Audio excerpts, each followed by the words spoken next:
Hi, my name is Spencer McNaughton. Tonight, I'm going to sit down with a friend of mine named Sarelle and talk about her experience as a rape survivor. Hi, Sarelle. Hi. How are you doing? I'm good. How are you doing? Good, thank you. Why don't you start by just telling us a little bit about yourself? My name's Sarelle. I'm 22 and I'm from Toronto, and I'm currently studying social work at McGill.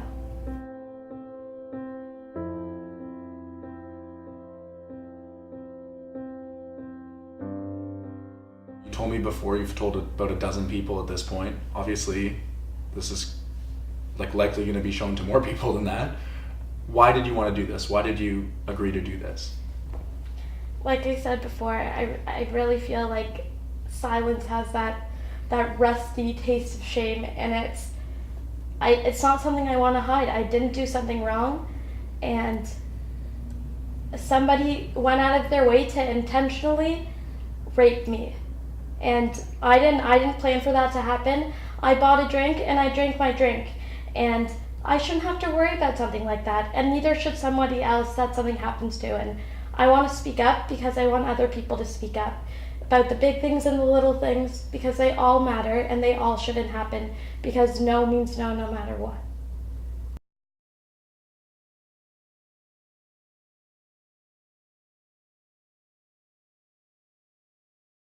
It's, I think, probably impossible for me to completely comprehend and understand exactly your experience, and for me to put myself in your shoes completely.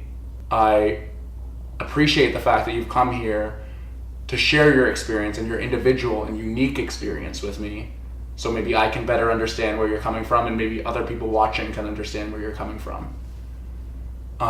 Before we start also, I want you to know that because this is your unique experience, because you're sharing this, that you're in complete control of this interview. So if at any time you want to turn off the cameras, if at any time I'm coming across as uncomfortable to you, or I'm saying something that makes you feel uncomfortable, let me know and we're going to stop. What happened that night? We were by the bar, and we had ordered a drink. And there were a couple of guys, one in particular, who was kind of hanging around us for the night, and we told him we weren't interested, type of thing, and we're kind of giving him the cold shoulder. Mm-hmm. And one of my friends who we were with had gone upstairs. My friend went to go look for her, and I was waiting by the bar till they got back. When they had come back, I wasn't there anymore. And what I remembered was I was at the bar drinking my drink, and this guy, the one who had been near us for a while during the night, started talking to me, and he was holding on to me and leading me outside the bar, and I was kind of stumbling out of it, not really knowing what was going on. The next thing I remember is being in an alleyway behind or near B-side, and I remember him holding me against the wall, and I was trying to scream and get him to stop, but I couldn't get any words out, but I managed to scratch him, which was good. And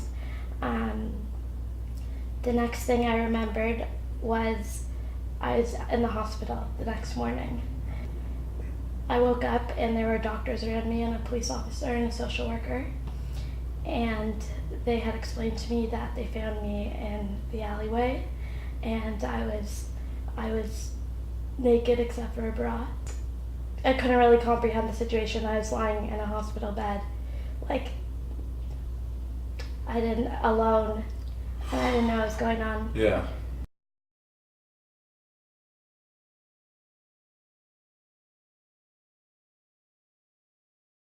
I got a message on Facebook from a friend of mine saying, "Did you lose your phone last night? I'm talking to somebody on your phone." Mm-hmm. And I was freaking out. I was like, my rapist is talking to somebody to my friend on my phone right now. And I called the investigator who was doing my case, and I was like, I have my BBM number, and there's one of my friends is talking to the man who stole my phone last night, or if he sold it to someone or whatever he did, I have someone's talking to someone on my phone. And they were like to me, "Sorry, we don't know what BBM is. Like, maybe you could call RIM and see if they could do something The about it. police said that? Yeah, the day after my rape, on the Sunday, the police said that to me. And they just didn't have an interest in looking They into didn't. it? They didn't look further into it. They didn't know what RIM was. They couldn't.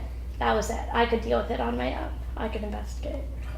So, I'd gone in on the Monday then to be interrogated by the police at the Special Victims Unit, and the questions that I know that an interrogation will be hard on any victim and on anyone, but how it was done and how I felt like I hadn't had their support throughout it, I had a very negative experience. Can you describe that at all? Or?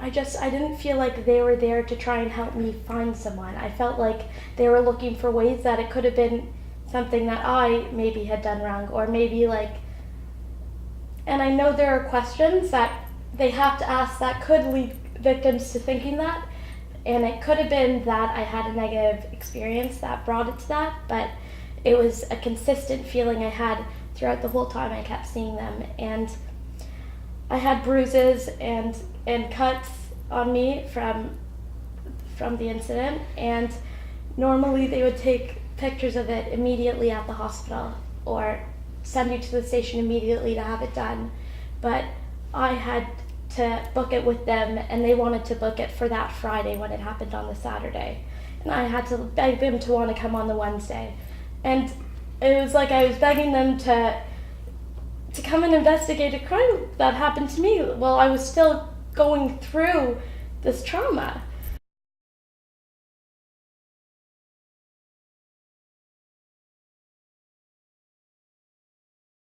How much would you talk about it to other people, like to your family and to other people? How open were you about it in the first little while and in the time leading up to when you dropped out of I had that semester? a lot of trouble speaking to people about it because I didn't know how people would react. And it wasn't their fault. Like, everybody was going through this. It wasn't only me. My friends, my family, it affected everyone. And it was hard because they wanted me to talk to them, and they want me to be there for me, and they want to ask me things, and I wanted to be able to let them take care of me and let them be there for me, but at the same time it was so hard because I couldn't describe how I felt. Like, they didn't understand how I felt.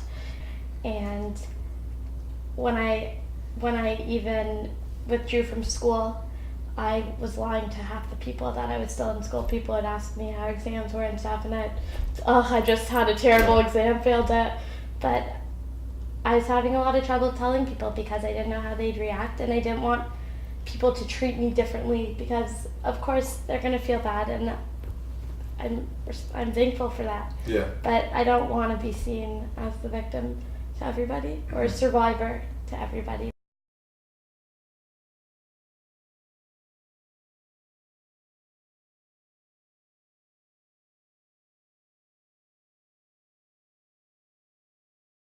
And what kind of help have you sought out? Have you ever have you visited a rape crisis center? And if so, what was your experience like? I spoke to SATCOM, is that what you call it? I think so.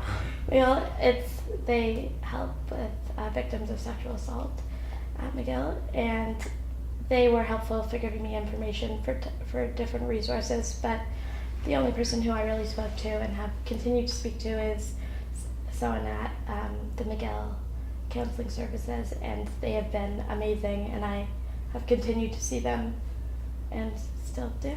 And she has helped me through a lot of it. Yeah. Yeah. And I don't think anyone would be able to do it without somebody.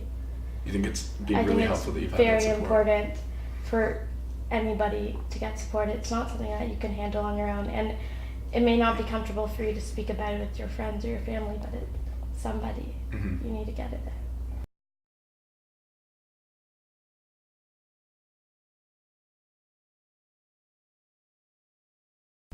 Do you think you ever get over something like this? Like, how do you get over something like this? How do you move on? I don't think it's something to get over, and it's not something I want to get over. It's part of my life, and it's something that happened to me. Every part of your life is an experience and makes you who you are, and that did happen to me, and it's unfair, but it did happen.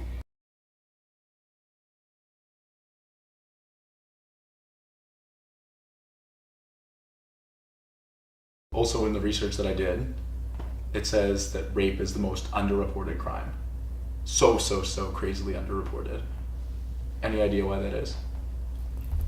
Like I said before, I've only told about a dozen people up until now about being raped. And I think that so many people are silent about their experience and about their sexual assault. And a sexual assault doesn't have to be someone being raped. It could be somebody having their bum squeezed at a club one night, or someone just not taking no for an answer.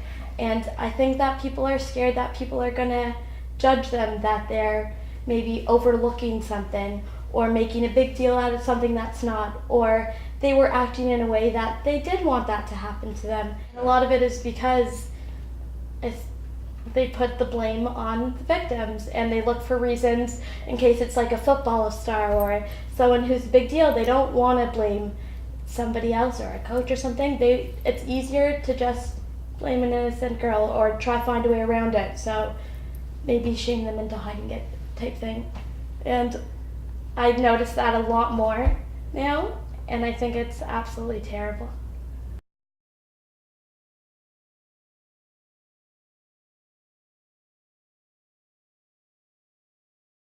Anything else on what can be done